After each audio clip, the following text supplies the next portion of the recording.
based on the various conversations I've had with older people, like over the age of 50, the two most common life regrets that people deal with is number one, they married and had kids with the wrong person. And number two, they didn't take advantage of the freedom that they had in their early 20s. And I think it's really interesting that for both of those two, like very common, very intense, deep regrets, like those are big lifelong regrets that will haunt you. I think for both of those things, that's not the narrative that society is telling you to prioritize. Like number one, who you marry and who you have kids with. I think it's talked about more the number and the age that you get married and when you have kids than who you actually marry and who you have kids with. Now, for the second thing, for traveling and living in your 20s and prioritizing, freedom. Okay, so my whole point for this is that I wanted to raise some issues or give my thoughts or opinion on living with regrets. And people that oftentimes succeed in life are the people that push forward and move forward and leave the past in the past. If you notice in your circles, the friend or the person that usually is the most successful is the one is known as he don't care about this or she don't care about that, and girl, she moved on from this, and man, such and such, and he don't care about, like, he moved on like it was nothing. Those are the people that are normally successful in life and push forward and move forward and don't let anything hold them back. It's a reason why the windshield in your vehicle is larger than the rear view mirror. Like, you can't stay stagnant in life and expect to move forward. You have to be forward thinking, you have to be forward moving. You can't just stay stuck in the past. And so, like, go do a search and look at Jay-Z's song. It's called, I don't know if it's called Regrets, but he basically explains how and what to do and learning to live with regrets.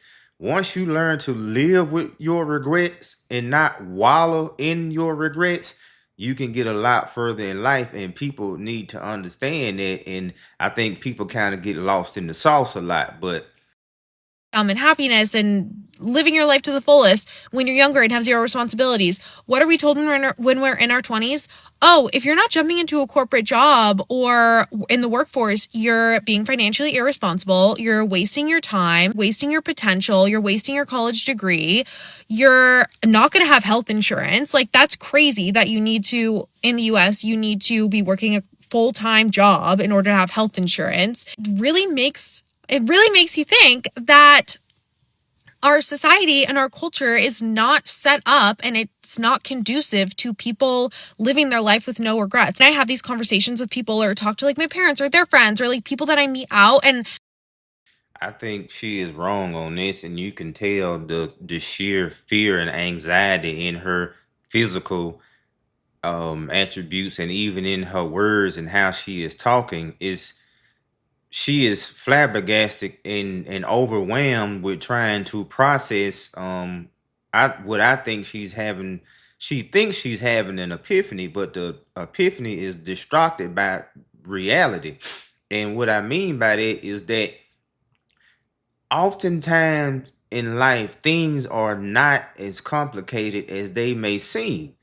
And people think that because you have a trial or tribulation or something goes wrong or something goes bad in life, that it's this whole thing you have to break down and process and think your way through it and figure out a way to move forward and manage and move. It's a lot of things are simple. And learning to live with regrets is simple if you put your mind to it. Okay, say you got married at a young age and ended up getting divorced 15 years later or whatever. Staying in that mindset and worrying about what happened is going to keep you behind mentally, which is then going to slow you down from moving forward. You have to figure, okay, this is what happened. How can I learn from what happened? What can I do differently not to make the same mistake while I'm continuing to move forward? We all have one life to live. We don't have multiple lives or multiple scenarios where we can get married and a bunch of times. And I think that's another thing, the reason why a lot of people get married 4, 5, 6 times, multiple times, is they are steady living in the past and not learning from their mistakes.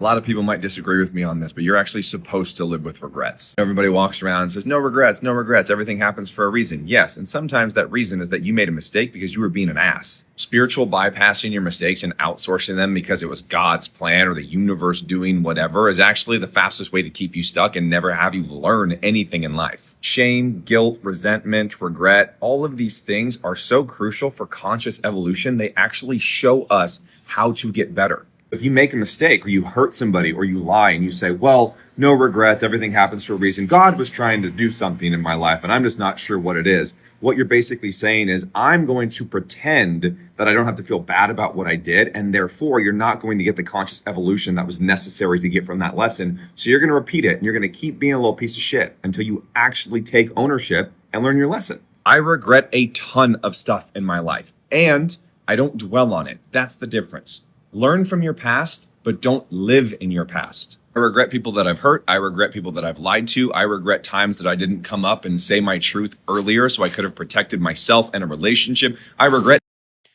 Okay, so in another key point I want to bring up about her dialogue versus his dialogue. Obviously, this is a confident man basking in his masculinity, but if you look at how they both are breaking down the situations, she is overthinking the situation and trying to dissect every single aspect of the situation. And hence, that's why people are stuck in wallowing in problems that they can't go back and fix.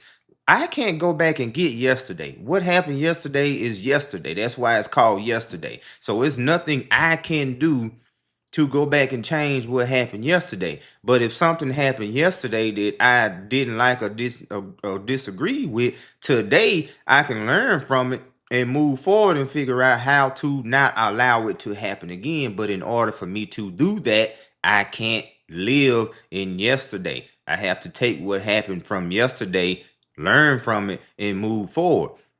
But the point that I also want to make is that this is the major key breakdown in the dynamic of male and female.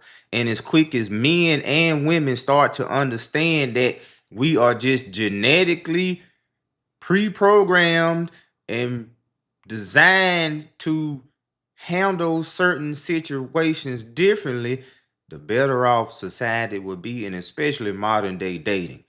But people want to be naive and don't want to accept the fact that a man is a man and a woman is a woman, and they both have different roles that they need to play in this world. But they can both achieve the same outcome, but they need to understand that a man achieving that outcome's path is not going to be the same as the woman's. But let me know what you all think. I appreciate all the support. I know we can reach 100,000 subs. Please like, subscribe, and hit that notification button. I will talk to you all soon.